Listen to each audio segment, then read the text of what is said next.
Om Shanti.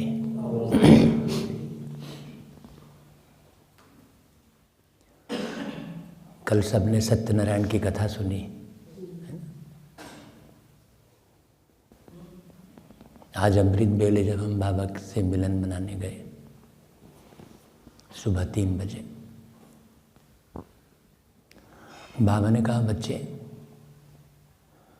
First number घोषित है,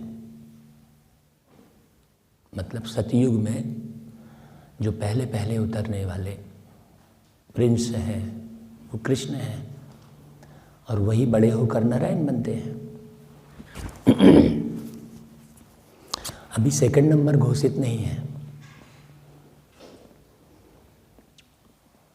भाई। फर्स्ट प्रिंस फिर सेकंड प्रिंस तो बनेंगे ना, एक ही व्यक्ति थोड़ी। तो जो सेकंड प्रिंस बनेगा वो तो दूसरा ही होगा ना, उनके घर में जन्म लेने वाला। तो बाबा ने कहा कि जो बच्चा सेकंड में मेरे पास आएगा उसको वो सेकंड में जा सकता है। मैंने बाबा की याद आने में सेकंड भी ना लगे, कोई बहाना ना ढूंढना पड़े, ऐसा पुरुषार्थ करना। ये बाबा ने कहा सेकंड में बाबा की याद आए, कोई याद ना आए दूसरा। सारा खेल याद का है, याद के बल पर ही सारी दुनिया चल रही है। एक व्यापारी को अपनी दुकान याद ना रहे तो वो खोल पाएगा क्या? दुकान खोल पाएगा? तो फायदा किस में है? याद में है। ज्ञान किस लिए दिया जा रहा है आपको? याद करने के लिए। आप सतयुग की याद ही नहीं रहेगी तो आप सतयुग में कहाँ से आओगे? अब कई कहते हैं सतयुग, त्रेता, द्वापर, कलयुग। अभी ये समझने की ज़रूरत है। अभी 2022 आएगा कि नहीं आएगा, कि 2021 बना रहेगा? आएगा ना।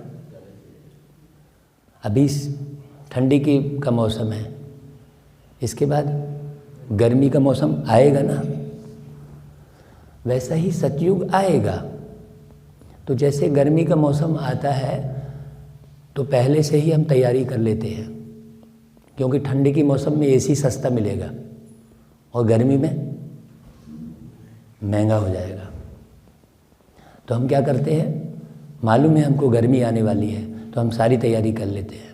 मालूम है हमें सर्दी आने वाली है तो तैयारी करते हैं। उसी प्रकार बाबा सत्यम शिवम सुंदरम परमात्मा, यही वो विधि है और कोई विधि नहीं है दूसरी। बाबा एक विद्यालय खोलते हैं। अब बाबा अकेले विद्यालय तो नहीं चलाएंगे, बाबा अशरीरी है तो कोई ना कोई शरीर का माध्यम लेंगे ना, कोई ना कोई निमित्त बनाएंगे ना। हम लोग निमित्त मात्र हैं।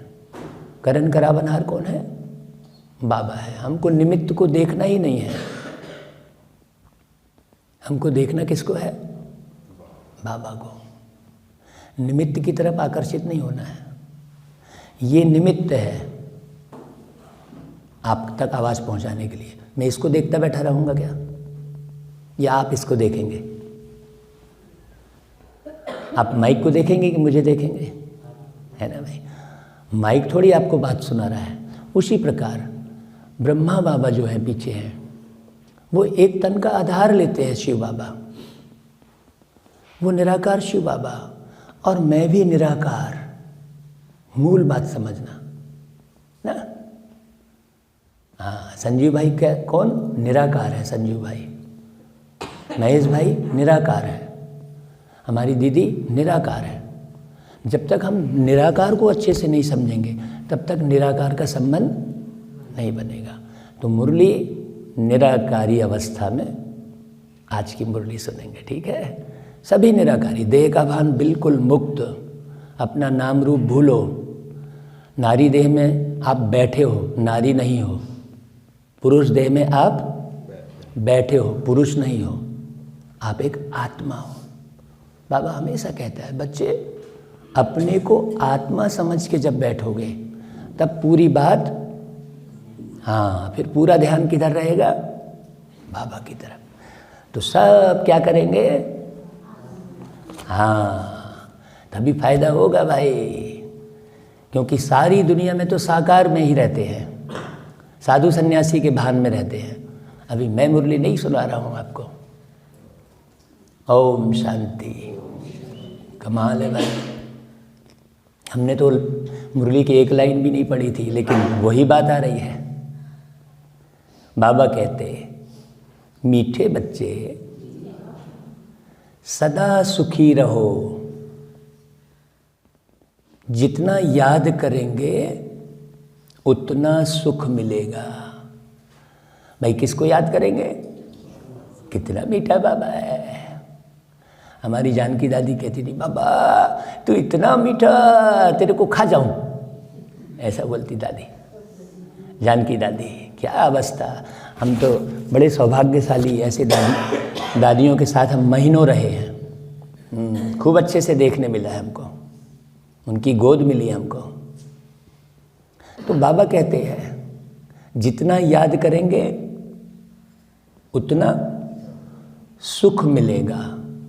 ये बात पक्की कर लेना। क्या बोला बाबा ने? जितना याद करेंगे उतना सुख मिलेगा। यही बाप तुम बच्चों को आशीर्वाद देते हैं। बाकी इस दुनिया में कोई किसी को आशीर्वाद नहीं दे सकता, समझना। आशीर्वाद मिल जाए, आशीर्वाद मिल जाए, कोई नहीं दे सकता। किसी के पास आशीर्वाद है ही नहीं, वो खुद दूसरे से आशीर्वाद ले रहा है। तो एक बाप ही आशीर्वाद दे सकते हैं। प्रश्न है, संगम युग पर तुम बच्चे ऐसा कौन सा शुभ कार्य करते हो जो सारे कल्प में नहीं होता? बड़ी सुंदर बात है। ये समय की भी वैल्यू है बहुत।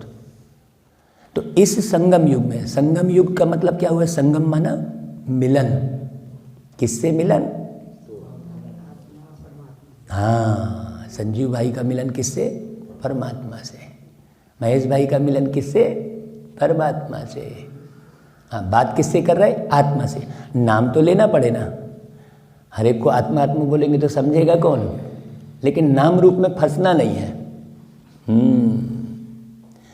तो कौन सा ऐसा शुभ कार्य करते हो जो सारे कल्प में नहीं होता? उत्तर है पवित्र बनना और बनाना, क्योंकि पवित्र दुनिया की स्थापना कर रहा है। ये सबसे शुभ कार्य है। हाँ, विकार से एकदम मुक्त हो जाना। पवित्र बनने से तुम पवित्र दुनिया के मालिक बन जाते हो। पवित्र बनने की युक्ति बाप ने बताई है। भाई कौन सी युक्ति बताई बाबा ने पवित्र बनने की? कि मीठे बच्चे तुम मुझे लव से याद करो।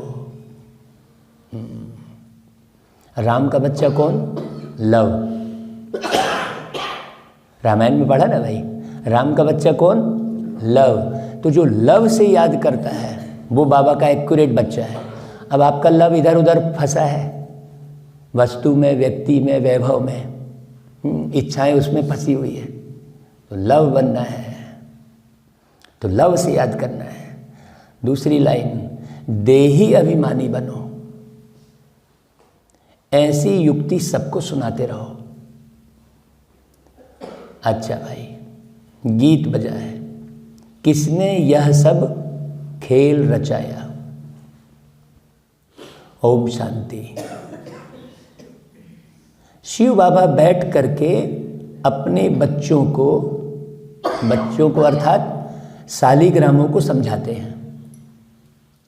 आपने देखा होगा कि जब 1.25 करोड़ शिवलिंग की भी स्थापना करते हैं तो 1.25 करोड़ शिवलिंग में एक बड़ा शिवलिंग बनाते हैं और बाकी सब छोटे छोटे बनाते हैं। तो और उनको शालिग्राम कहते हैं भक्ति मार्ग में। तो बड़ा शिवलिंग परमात्मा का प्रतीक है और ढेर सारे जो शालिग्राम हैं वो आत्माओं का प्रतीक है, लेकिन लोगों को मालूम नहीं है। भाई शिव तो एक ही रहते हैं, फिर 1.25 करोड़ बिछाने की क्या ज़रूरत है? अभी 33 करोड़ तक नहीं पहुँचे हैं भक्ति मार्ग में। अभी 33 करोड़ शिवलिंग अभी किसी ने नहीं बिठाया। क्यों? क्योंकि अभी 33 करोड़ तैयार नहीं हुए हैं। जैसे जैसे तैयार होते जाएंगे भक्ति में, वैसे वैसे वो लोग करते जाएंगे। बहुत बारीक बात समझना। हाँ, शिव बाबा को तो सब जानते ही हैं, लेकिन शालिग्राम कौन है ये नहीं मालूम। यह भी जानते हैं कि शिव बाबा को अपना शरीर नहीं है, ये सारी दुनिया जानती है कि शिव बाबा को अपना शरीर नहीं है। तब तो शिव की प्रतिमा तो एक ही है ना भाई, इसमें कोई फर्क नहीं आता। और सबसे आसान है शिव का मंदिर बनाना, है कि नहीं भाई? बाबा कहते हैं उनको दिखाते ही है लिंग के समान। जैसे मनुष्य है तो मनुष्य में कोई फर्क नहीं पड़ सकता, आँख नाक कान सबको दो है ना भाई? आत्मा कोई छिपी हुई चीज नहीं है। जैसे मनुष्यों की देवताओं की पूजा होती है, वैसे आत्माओं और परमात्मा की भी, कितनी बढ़िया बात बोले बाबा, जैसे मनुष्यों और देवताओं की पूजा होती है, अभी साधु सन्यासियों की भी तो पूजा होती है ना भाई, वैसे आत्माओं और परमात्मा की भी पूजा होती है। वही 1.25 करोड़ शिवलिंग जो लगा रहे हैं, कितनी प्यारी बात। बाबा आत्मा अभिमानी बनाने के लिए कितनी डीप में ले जा रहे हैं। शिव के मंदिर में जाओ तो ढेर छोटे छोटे शालिग्राम रखे हुए हैं जिनकी पूजा होती है। मनुष्यों की 2 प्रकार की पूजा होती है, बहुत ध्यान से सुनना। एक तो विकारियों की और दूसरी निर्विकारियों की। माने देवता भी मनुष्य हैं और मनुष्य तो मनुष्य है ही, तो विकारियों की भी पूजा होती है और निर्विकारी की भी पूजा होती है। उसको कहा जाता है भूत पूजा। क्यों? क्योंकि यहाँ तो शरीर कोई का भी पवित्र है नहीं, सब विकार से उत्पन्न हुए हैं। बहुत गहरी बात है। 5 तत्वों का बना हुआ है, मिट्टी का बना हुआ बुत है, पुतला है। मूर्तियां बनाते हैं तो भी मिट्टी और पानी ही मिलाते हैं। जो मूर्ति बना रहे हैं उसमें क्या मिला रहे हैं? कोई सच्चित आनंद स्वरूप परमात्मा तो उसमें नहीं प्रवेश कर गया। अचेतन में कैसे चेतन प्रवेश करेगा? सोचने की बात है। जो जैविक प्रक्रिया से तैयार होता है, जीव अलग और आत्मा अलग। जीव किसे कह रहे हैं? जो जैविक प्रक्रिया से तैयार होता है। जैविक प्रक्रिया से तैयार होते हैं ये वृक्ष वगैरह, ये भी जैविक प्रक्रिया से तैयार होते हैं, लेकिन उनमें आत्मा नहीं है, वो केवल जीव है। जीव की प्रकृति ये होती है कि वो मिलकर बढ़ता है। भाई जैसे आप एक थोड़ी सी मिट्टी रखे, फिर उसके ऊपर मिट्टी रखे, फिर उसके ऊपर मिट्टी रखे, तो बढ़ता जाएगा ना वो। अब हम भी क्या करते हैं, अगर कोई भी बच्चा खाना पीना ना खाए तो बढ़ेगा क्या? वो नहीं बढ़ेगा। वो खाना पीना क्या है? वो मिट्टी से निकला हुआ पदार्थ ही है, जिसके माध्यम से वो पानी मिट्टी इसमें भी डाल रहे हैं, और पानी मिट्टी जो मूर्ति बना रहे हैं उसमें भी डाल रहे हैं। बड़ी गहरी समझना बात। जब शरीर का आधार लेते हैं तो जीवात्मा कहलाते हैं। वो केवल जीव है।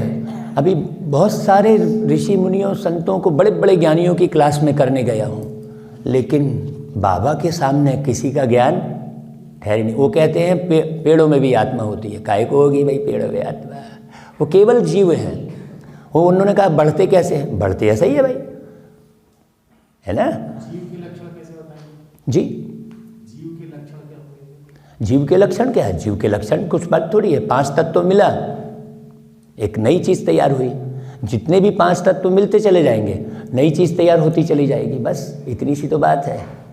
फिर इलेक्ट्रॉन, प्रोटॉन, सब न्यूट्रॉन, ये सब सूक्ष्म खोज है साइंस की, लेकिन आत्मा से सूक्ष्म तो कोई चीज़ नहीं है। बहुत बारीक बात समझना। तो उसको कहा जाता है भूत पूजा। मूर्तियाँ बनाते हैं, पानी मिलाते हैं, फिर उसको सुखाने के लिए धूप भी चाहिए। एक एक बात समझना बहुत अच्छे से। धूप भी आग का अंश है। आगे धूप से आग जलाते थे, तो बच्चों को यह पता है कि निराकार की भी पूजा होती है और साकार देवताओं की भी होती है। तो मनुष्यों की भी पूजा होती है। देवता है पवित्र और यहाँ है सब अपवित्र। बाकी पूजा तो भूतों की ही होती है भाई। जो भूतकाल में थे, हम मूर्ति आपने बनाई, वो अभी हैं तो नहीं। जो भूतकाल में थे उनकी पूजा कर रहे हो तो भूत की पूजा कहला गई। भूतकाल जो पहले थे अभी नहीं है, जो अभी है ही नहीं तो उनके सामने में चिल्लाने से फायदा क्या? सोचने की बात है। आत्मा क्या चीज़ है यह मनुष्य नहीं जानते। कहा जाता है रियलाइज योर सेल्फ, स्वयं को रियलाइज करो, आत्मा को रियलाइज करो। आत्मा है बिंदी समान।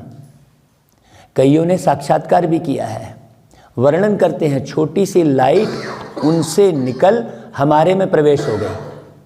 जैसे स्वामी विवेकानंद ने वर्णन किया था कि मैंने रामकृष्ण परमहंस जी की लाइट हम में प्रवेश कर गई, ऐसा बोला था स्वामी विवेकानंद ने।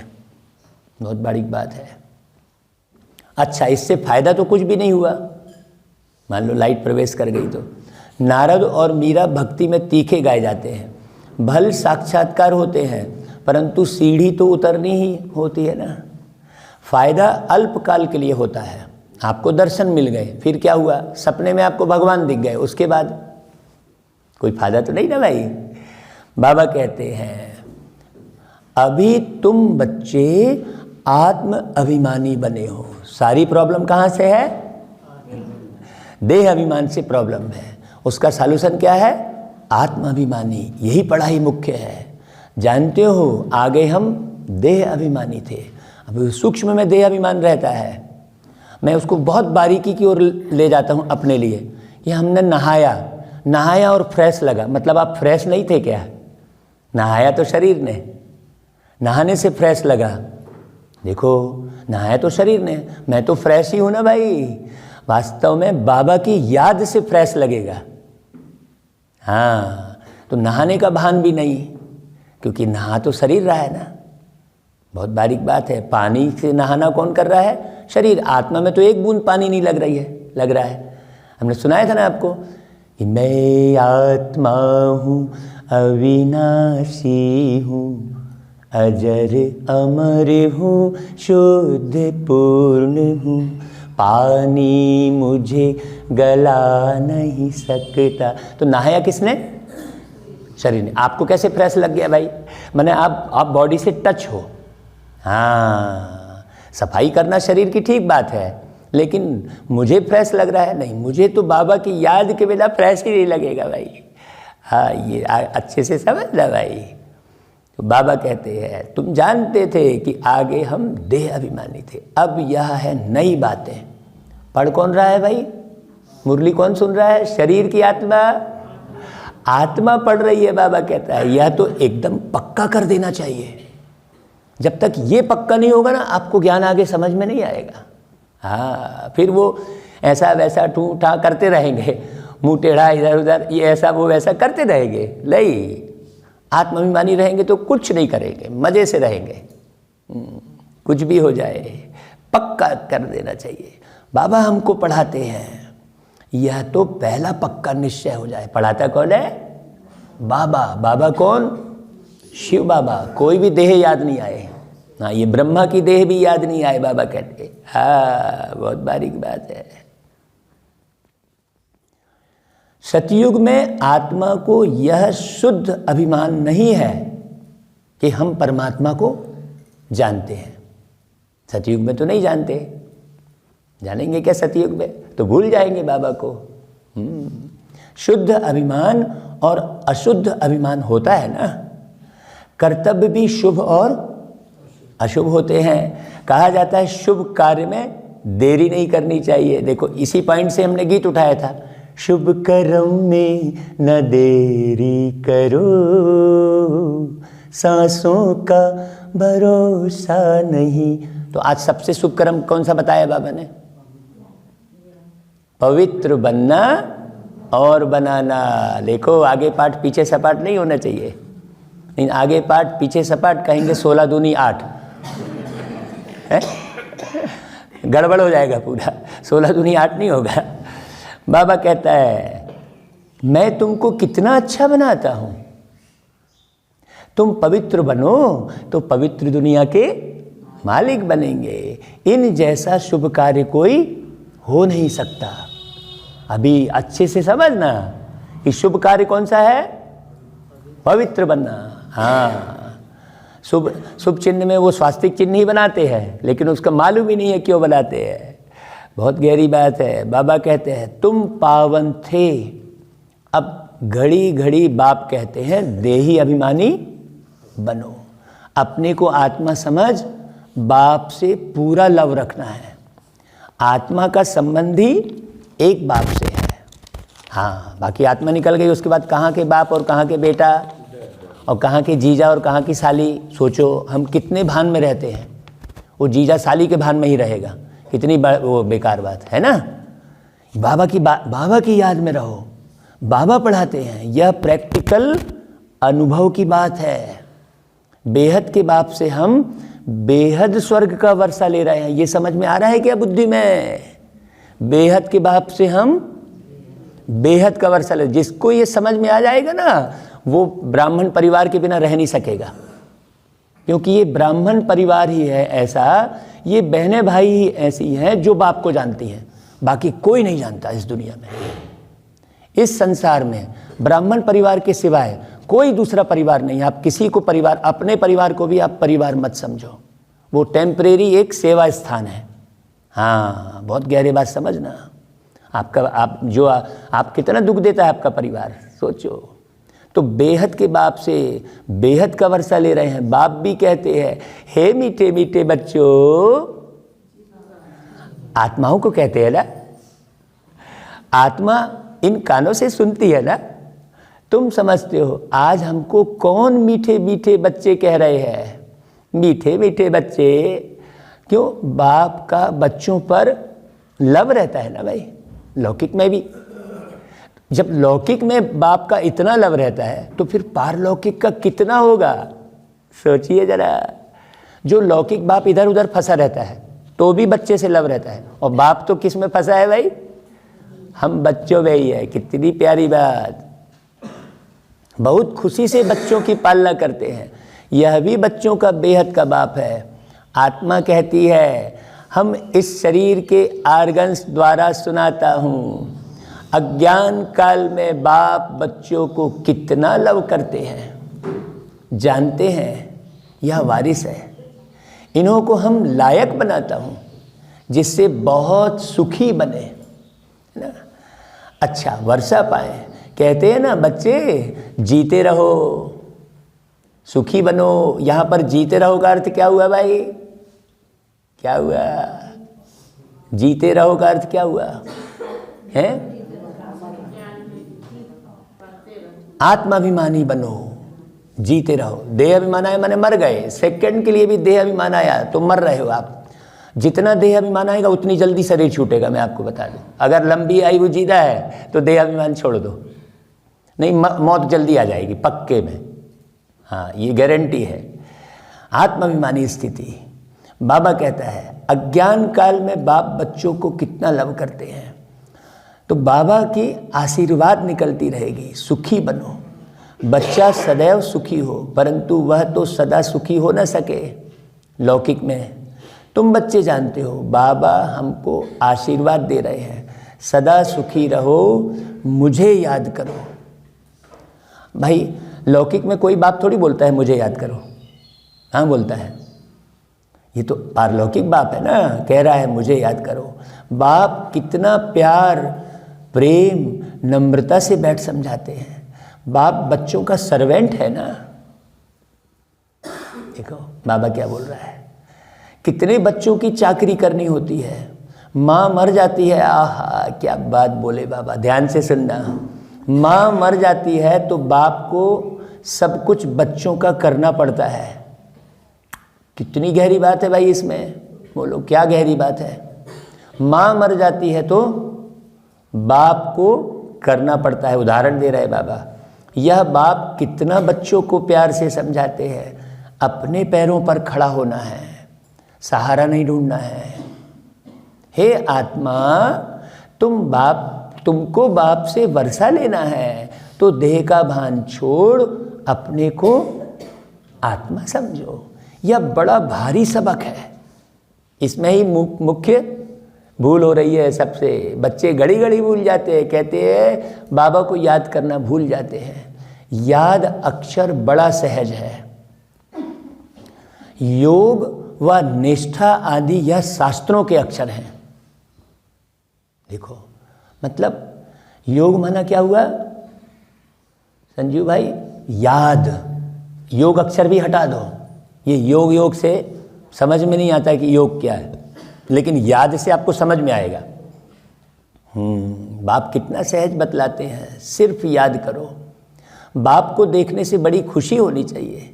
हमारे जैसा बाबा दुनिया में किसी को नहीं मिलता। देखो कौन बोल रहे हैं? शिव बाबा बोल रहे हैं। बुद्धि कहाँ जानी चाहिए भाई? अंदर अंदर। इसमें शरीर की अवस्था की कोई बात नहीं है कि हम आड़ा टेढ़ा शरीर वाली कोई बात ही नहीं है इसमें। बुद्धि खिसक के भाग गई ऊपर। बहुत गहरे से बात समझना। चेहरे का कोई बनावट हो जाए ऐसा भी नहीं है। तो तुम जानते हो हम आत्मा पतित बनी थी, अब बाप पावन बनाते हैं, इसलिए पुकारते भी हैं, हे पतित पावन आओ, आकर पावन बनाओ। बाप को याद करने के सिवाय और कोई तकलीफ तो नहीं देते हैं। आप बढ़िया खाओ पियो, मज़े से रहो, अच्छे कपड़े पहनो, है ना भाई? बाबा थोड़ी बोलते हैं कि तुम ड्रेस बदल दो, कुछ कर दो, नहीं बोलते हैं। बाबा को याद करो बस। इसका नाम ही है सहज याद, सहज ज्ञान। यह भी बच्चे समझ गए हैं। बाप सत है, चैतन्य है ना भाई? वो बाबा जो परमात्मा है वो ज्ञान के सागर हैं। ज्ञान की अथॉरिटी है उनके पास। यहाँ मनुष्यों की महिमा होती है, फलाना शास्त्रों की अथॉरिटी है। यहाँ बाप कहते हैं मैं ही सभी वेदों शास्त्रों को जानता हूँ, अथॉरिटी हूँ। भक्ति मार्ग में चित्र भी दिखाते हैं। विष्णु की नाभि से ब्रह्मा निकला। अब इसकी गहराई हम आपको बताएंगे बाद में। आप लोग फिर बैठो, हमको समय दो। हाँ, हमारे पास तो समय ही समय है, ढेर समय है। अब आपके पास है कि नहीं मालूम। मैं तो समय, ढेर समय है हमारे पास, धनवान हूँ। देखो समय के लिए भी धनवान हूँ मैं। बाबा कहता है उनको फिर शास्त्र दिए हैं। ब्रह्मा द्वारा सब वेदों शास्त्रों का सार समझाते हैं। बाप सभी बातें अच्छी रीति बैठ समझाते हैं। अब ब्रह्मा तो है सूक्ष्म वतन में, भगवान हो गया मूल वतन में। ये बातें बड़ी सूक्ष्म समझने की है। अब सूक्ष्म वतन में किसको ज्ञान सुनाएंगे भाई? जरूर यहाँ आकर ही सुनाएंगे ना। यह बड़ी समझने की बातें हैं। हाँ, ब्रह्मा द्वारा सब शास्त्रों का सार भगवान कहाँ सुनाएंगे बताओ? कहाँ? आकाश से उस पार सुनाएंगे? वहाँ कोई दुनिया है क्या? टीवी में देख देख के आदमी यही समझता है। टीवी में ही दिखाते हैं वो ऊपर में चले गए देवी देवता। ऐसा कुछ तो है नहीं आकाश से उस पार। कितने लोग अंतरिक्ष में गए हैं? रास्ते में किसी देवी देवता से मुलाकात करके आ जाते हैं भला। अंतरिक्ष में तो गए हैं रॉकेट से? कहीं नहीं। यहाँ ही बैठ के सुनाएंगे। सुनाने की बात तो यहाँ होती है ना भाई। अभी तुम प्रैक्टिकल में जानते हो कैसे भगवान आकर ब्रह्मा द्वारा हमें सुनाते हैं। बच्चों को तो अथाह खुशी होनी चाहिए। मनुष्य 5-10 लाख कमाते हैं, कितना खुशी होती है। यहाँ बाप बैठ तुम्हारा खजाना भरते हैं। कहते हैं मुझे याद करो तो तुम सोने जैसा बन जाएंगे, मूल्यवान बन जाएंगे। सोने जैसा बन जाएंगे मतलब मूल्यवान बन जाएंगे। यह भारत सोने की चिड़िया बन जाएगा। जानते हो बाबा मूल वतन से आकर ब्रह्मा द्वारा हमको शास्त्रों का सार समझा रहे हैं। बुद्धि इधर उधर भागेगी तो फिर तकलीफ होने लग जाएगी। सब राज समझाते हैं। उस योग तप दान पुण्य आदि से मुक्ति तो कोई नहीं पाता। मुक्ति कैसे पाओगे भाई? जब मुक्ति धाम का पता होगा और मुक्ति धाम ले जाने वाले से कनेक्शन होगा। मनुष्य समझते हैं इन सब रास्तों से हम मुक्ति में जाते हैं। अगर ऐसा होता तो फिर पतित पावन बाप को आने की क्या दरकार है धरती पर, है? फिर क्यों बोलते कभी राम बन के कभी श्याम बन के चले आना प्रभु जी चले आना, है? जब यूं ही मुक्ति मिल जाती तो फिर क्यों गाते ऐसी बात? सोचने की बात है। बाप को तो आना ही पड़ेगा। हाँ, अगर वह वापस जाने का रास्ता होता तो कोई जाते ना भाई, जनसंख्या क्यों बढ़ती चली जाती? दुनिया में मनुष्यों की अनेक मत है। अब बच्चों को बाप ने समझाया है वापस कोई भी जा नहीं सकते, सिस्टम नहीं है। बाप कहते हैं मैं इन द्वारा सब वेदों शास्त्रों का सार समझाता हूँ। इसने भी बहुत गुरु किए हैं। किन्होंने? ब्रह्मा बाबा ने। भटक रहे थे बहुत, पढ़े लिखे हैं। बाप कहते हैं इन सब को भूल जाओ। पतित पावन तो परमपिता परमात्मा को ही कहेंगे। वह मनुष्य सृष्टि का बीज रूप वृक्षपति चैतन्य है। आत्माएं सब चैतन्य हैं। हाँ, जितनी भी आत्माएं हैं सब क्या है? चैतन्य है। कभी चेतनता खत्म नहीं होती। वो चेतन आत्मा निकल गई तो शरीर अचेत हो गया कहते हैं। अरे ये शरीर तो अब अचेत हो गया। क्यों? उसमें से चेतन आत्मा निकल गई। बड़ी बारीक बात समझना भाई। तो तुम जानते हो हम मूल वतन में जाकर फिर आएंगे पार्ट बजाने। आधा कल्प सुख का पार्ट बजाएंगे। सारा मदार किस पर है? पढ़ाई पर है। जितना पढ़ेंगे उतना ऊंच पद पाएंगे। यह पढ़ाई बहुत ऊंची है। यहाँ पर एम ऑब्जेक्ट क्या है? एम ऑब्जेक्ट ही है नर से नारायण और नारी से लक्ष्मी बनने की, मनुष्य से देवता बनने की। ऐसी पढ़ाई है क्या कहीं जहाँ मनुष्य से देवता बने? हम गुरुद्वारा जाते थे तो वहाँ पर कहा जाता था मानुष से देव किए करत न लागी वार। ये गुरु ग्रंथ साहिब में लिखा है, मानुष से देव किए। बाबा कहते हैं हर शास्त्रों में आटे में नमक मिसल सच्चाई है, बस इतनी सी एक आध लाइन बस। हाँ, बाकी सब कथा कहानी है। तो मनुष्य से देवता बनने की पढ़ाई। जब आदि सनातन देवी देवता धर्म है तब कोई हिंसा होती नहीं, वहाँ विकार की बात होती नहीं, ना कोई लड़ाई झगड़ा होता है। अभी तुम समझते हो कि जब अनेक धर्म हैं तो भाषाएं भी अनेक हैं, सबकी एक भाषा तो हो नहीं सकती। अब अद्वैत धर्म तुम्हारा स्थापन हो रहा है। अद्वैत व देवता एक ही अक्षर हो जाता है। अभी तुम देवता धर्म के बन रहे हो। गीत भी है ना, बाबा हम आपसे 21 जन्मों के लिए सारे विश्व की बादशाही लेते हैं। हाँ, वहाँ ऐसे कोई नहीं कहेंगे कि यह हमारी स्पेस है, यहाँ से तुम पास ना करो। यहाँ तो एक दूसरे को डराते रहते हैं। बैठे बैठे लड़ने झगड़ने का भूत आ बैठा है। तुम बच्चे जानते हो हम श्रीमत पर अपनी राजधानी स्थापन कर रहे हैं। हम विश्व के मालिक बनते हैं। हम होंगे भारत में ही, दिल्ली के आसपास ही नदियों पर होंगे। हाँ, वहाँ सदैव बाहरी मौसम होती है। हाँ, ऐसे नहीं कि खूब ठंड पड़ रही है कि खूब गर्मी पड़ रही है। सब सुखी रहते हैं। प्रकृति भी सतो प्रधान होती है ना। तुम समझ सकते हो हम कैसे दैवी राज्य स्थापन कर रहे हैं फिर से। पहले भी किया है। ये फिर से शब्द से क्या मतलब हुआ कि हमने पहले भी ऐसे ही बैठ के स्थापन किया है। अच्छे से समझना। तो बच्चों को बाप की याद में बड़ा खुशी में रहना चाहिए। निरंतर याद करो और कोई तकलीफ नहीं दी जाती है। इसमें ही मेहनत है। देखो यहाँ मुरली सुनते सुनते भी बुद्धि कहीं और भाग जाती है। हाँ, बहुत गहरी बात है। घड़ी घड़ी बाप की याद भूल जाती है। देह अभिमान में आने से उल्टा काम कर लेते हैं। पहला विकार है ही देह अभिमान का। यह तुम्हारा बड़ा दुश्मन है। देही अभिमानी न होने के कारण फिर काम आदि विकार डस लेते हैं।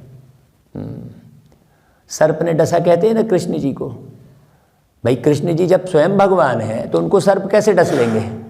सोचने की बात है। कौन सा सर्प डसा? वो कृष्ण एक आत्मा है जो शरीर बदलते बदलते विषय विकार में पड़ गए। बहुत बारीक बात समझना। इसलिए गीता का भगवान कौन? शिव, ये पक्का करना। हाँ, तो बच्चों को याद में बड़ा खुशी में रहना चाहिए।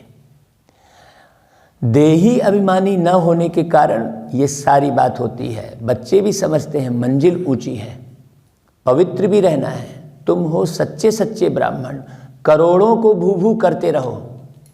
हाँ, कछुए का मिसाल भी यहाँ तुमसे लगता है। बाप समझाते हैं, भल तुम अपना काम काज आदि करो, ऑफिस में बैठो, देखो कोई ग्राहक नहीं है तो याद में बैठ जाओ। हाँ, हम ऐसे ही करते थे। जैसे कोई ग्राहक नहीं आता, ऑफिस में बैठे हैं तो सीधे बाबा की अव्यक्त वाणी, दादी के तन में जो बाबा ने आकर सुनाए वो वीडियो चालू कर देते थे। बस फिर ग्राहक आता रहेगा। तो बाबा कहता है साथ में चित्र रखो, फिर तुमको आदत पड़ जाएगी। हम बाबा की याद में बैठ जाते हैं। युक्तियाँ तो बाबा अनेक प्रकार की बतलाते हैं। भक्ति मार्ग में चित्र को याद करते हैं। यहाँ यह है फिर विचित्र की याद, जिनका अपना कोई चित्र नहीं है। तो बाबा कहते हैं यह नई बात है ना, अपने को आत्मा समझ और बाप को याद करो। नई बात होने के कारण मेहनत लगती है, इसमें प्रैक्टिस करनी होती है। ज्ञान तो मिल गया है, यह भी समझाया है विष्णु से ब्रह्मा कैसे बनते हैं। विष्णु अर्थात लक्ष्मी नारायण के 84 जन्मों के बाद वही ब्रह्मा सरस्वती बनते हैं। यह बातें और कोई शास्त्रों में नहीं है। ऐसे नहीं कि विष्णु की नाभि से कोई ब्रह्मा निकलता है। बाप कहते हैं मैं तुम बच्चों को स्वदर्शन चक्रधारी बनाता हूँ। उसका अर्थ भी तुम जानते हो। यह तुम्हारे अक्षर ही ऐसे गुप्त हैं जो कोई कॉपी कर ना सके। आजकल कॉपी भी करते हैं ना, सफ़ेद पोषधारी भी बहुत बनते हैं, रीस करते हैं, इसमें कोई कॉपी कर ना सके। आत्मा का निर्माण करना वो तो परमात्मा ही कर सकते हैं। अभी तुम बच्चे समझते हो, जो हम बाबा से रोज़ सम्मुख बैठ सुनते हैं, बाहर में भी बच्चे समझते होंगे। मधुबन में शिव बाबा ब्रह्मा द्वारा मुरली चलाते हैं। आत्मा ही बाप को याद करती है। याद से विकर्म विनाश होंगे, क्योंकि जब से विकारी बने हैं पाप करते ही आए हैं। हाँ भाई, पाप कौन करा रहा है? यही काम, क्रोध, लोभ, मोह, अहंकार, मोह के वशीभूत होकर आप पाप कर रहे हो ना भाई। तो जन्म जन्मांतर का सिर पर बोझा है। तमो प्रधान बनते जाते हैं। तमो प्रधान बनने में आधा कल्प लगा है। सतो रजो तमो बनते आत्मा मैली होती है ना भाई, खाद पड़ने से। वह खाद जरूर निकालनी चाहिए, नहीं तो बाप की याद के सिवाय आत्मा उड़ नहीं सकती। माया रावण सबके पंख काट देती है। दिखाया ना, जटायु के पंख काट दिए, फिर किसने सहलाया? राम ने। तो वहाँ पर राम कौन है और जटायु कौन है और रावण कौन है, ये सब समझने की बात है। तो बाबा कहता है यह भी समझ की बात है। मोक्ष आदि तो किसको भी मिलता ही नहीं है, चक्री तो घूमेगी ही। अब आप घूम के अगर आपने सच्चा पुरुषार्थ नहीं किया तो आप कलयुग में उतरोगे जरूर, वापस फिर इस दुख वाली दुनिया में आओगे। क्या फायदा? बुलाते हैं हम पतितों को आकर पावन बनाओ, बस इसमें और कोई बात ही नहीं है। बाप शिक्षा देते हैं तुम तमो प्रधान से सतो प्रधान कैसे बनेंगे। बच्चों को लिखते भी रहते हैं, बच्चे तुम बाप को भूलने से तमो प्रधान बने हो। विचित्र बाप को याद करना है। अब बाप को याद करो तो सतो प्रधान बनेंगे। सतो प्रधान विश्व का मालिक बनने के लिए बाप को याद करो। तुम आत्मा में 84 जन्मों का ज्ञान है, 84 का चक्र पूरा किया है। आत्मा में कितना भारी पार्ट भरा हुआ है, यह वंडर लगता है। इतनी छोटी आत्मा में कितना पार्ट भरा हुआ है। अब साइंस भी देखो छोटे से छोटा करते जा रहा है। अब तो वो अदृश्य है गीत संगीत, पहले तो भला चिप में भी था, है अब तो व्हाट्सएप में आ गया, कहाँ है वो पता ही नहीं है ना। छोटे से छोटा हुआ ना साइंस भी। और छोटे में ज़्यादा पावर है कि बड़े में? पहले वो बड़ा तवा बजाते थे, एक तवे में 4 गाने आते थे, एक साइड दूसरे गाने 4, और अभी एक छोटी सी चिप में हजारों पूरी पिक्चर आ जा रही है। सोचो, तो ये निशानी है। आत्मा कहती है 84 जन्म लेते हैं, यह भी अभी तुमको समझ मिली है। मनुष्य तो कुछ भी नहीं जानते हैं कि आत्मा में 84 जन्मों का पार्ट भरा है। जब आप 84 का ज्ञान अच्छे से बुद्धि में बैठा लोगे तो आपको जरा भी दुख नहीं होगा, दुख खत्म हो जाएगा सदा के लिए। हाँ, पुनर्जन्म लेते लेते सीढ़ी नीचे उतरते आए हैं, अब फिर सतो प्रधान बनकर राज्य करना है। तो कितनी खुशी होनी चाहिए भाई। ताली बजाओ बढ़िया। काहे के लिए ताली बजा रहे? जोर से ताली बजाओ।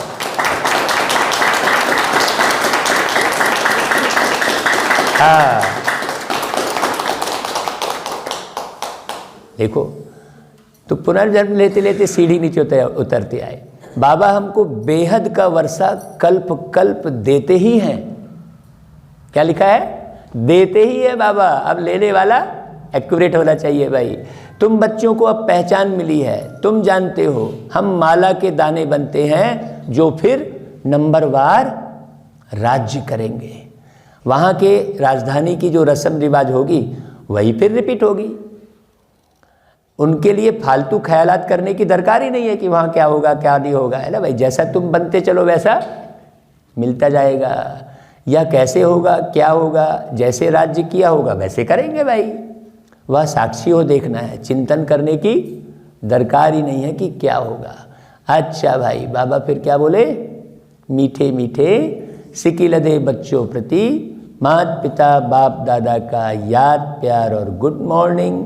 रूहानी बाप की रूहानी बच्चों को नमस्ते और हम रूहानी बच्चों की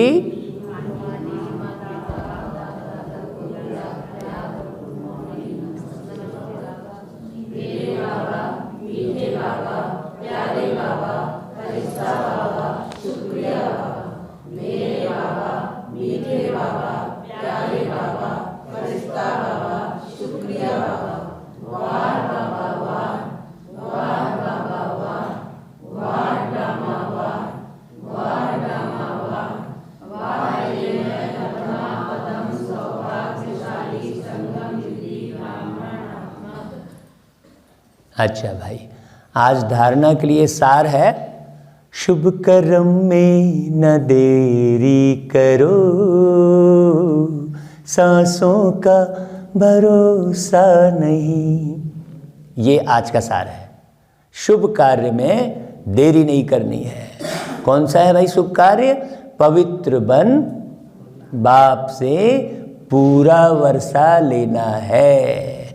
अपने को लायक बनाकर अपने पैरों पर खड़ा होना है। एक बाप से पूरा लव रखना है। दूसरी पॉइंट, काम काज करते एक विचित्र बाप को याद करना है। सबसे सरल देखो, कोई भी व्यर्थ ख्यालात नहीं करने हैं, ये चेक करना है। सतो प्रधान बनना है, अपार खुशी में रहना है। अच्छा भाई, फिर वरदान, श्रेष्ठ मत के आधार पर मायावी संग दोष से परे रहने वाले शक्ति स्वरूप भव। हाँ, रिपीट कीजिए। श्रेष्ठ मत के आधार पर मायावी संग दोष से परे रहने वाले शक्ति स्वरूप भव। हाँ देखो, बच्चों की एक कंप्लेन रहती है, हमेशा कंप्लेन रहती है कि संबंधी नहीं सुनते, संग अच्छा नहीं है, इस कारण शक्तिशाली नहीं बन सकते। लेकिन श्रेष्ठ मत के आधार पर ज्ञान स्वरूप शक्ति स्वरूप के वरदानी बन अपनी स्थिति को अचल बनाओ। बाबा की मुरली के अलावा आपको और कहीं श्रेष्ठ मत दूसरी जगह मिलेगी ही नहीं। हमने बहुत सारे पढ़ के देख लिए, उसमें हम ढेर कमियां निकाल देंगे। आप मेरे को कोई भी किताब दे दो, उसमें सारा गलत है। आप मेरे को कोई भी किताब दे दो दुनिया की, केवल श्रेष्ठ मत कहाँ मिल रही है? बाबा की मुरली में। और देखो कमाल ऐसी हमारी दीदी बहनों की कि सवेरे से चाहे कितनी भी ठंड है, यहाँ बैठ के 5:30 बजे देखो गीत बज जाता है सबको उठाने के लिए। तो फिर सोचो कौन है ऐसा, सब तो हलाल बन जाएंगे। अभी आपको कहें 5:30 बजे आकर गीत कौन बजाएगा, कौन बताओ जिम्मेदारी लेता है? हाँ देखो, है ना भाई, 5:30 बजे आ सकते हो क्या? देखो आखिर दीदियों का भी तो जीवन है क्या, वो भी तो इस दुनिया में जी रही हैं, वही चीज़ खा रही हैं, लेकिन फ़र्क क्या है, वो बाबा के याद में रहती हैं। हाँ, नहीं तो कभी 7 बजता, कभी 7:30 बजता आपके आने में। सोचो कितने ढीले, हम ढीले नहीं होना है। हाँ पक्का, यदि आप 7:30 बजे आ रहे हो, अभी तो चलो ठंड है, दीदी ने छुट्टी दे रखी है आपकी सुविधा के लिए, बाकी बाबा ने छुट्टी नहीं दी है, आप समझ रहे अच्छे से। तो बाबा कहता है अचल बनो, अपनी स्थिति को अचल बनाओ। किसके आधार पर? श्रेष्ठ मत के आधार पर।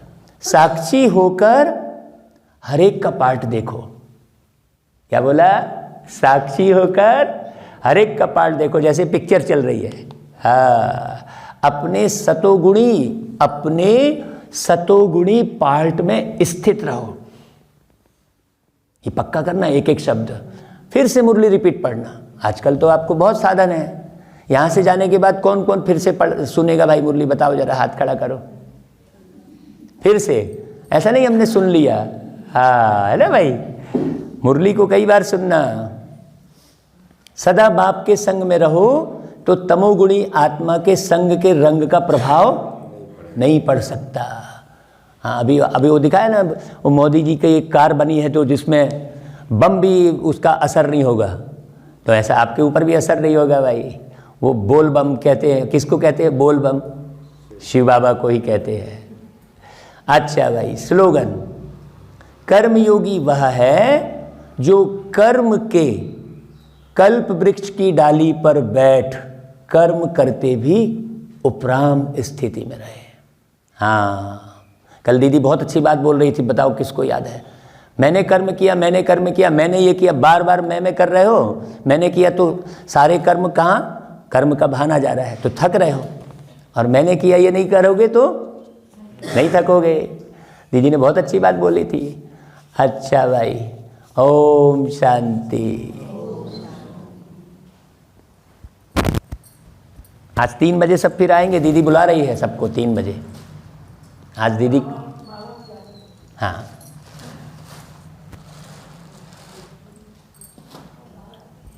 चलो।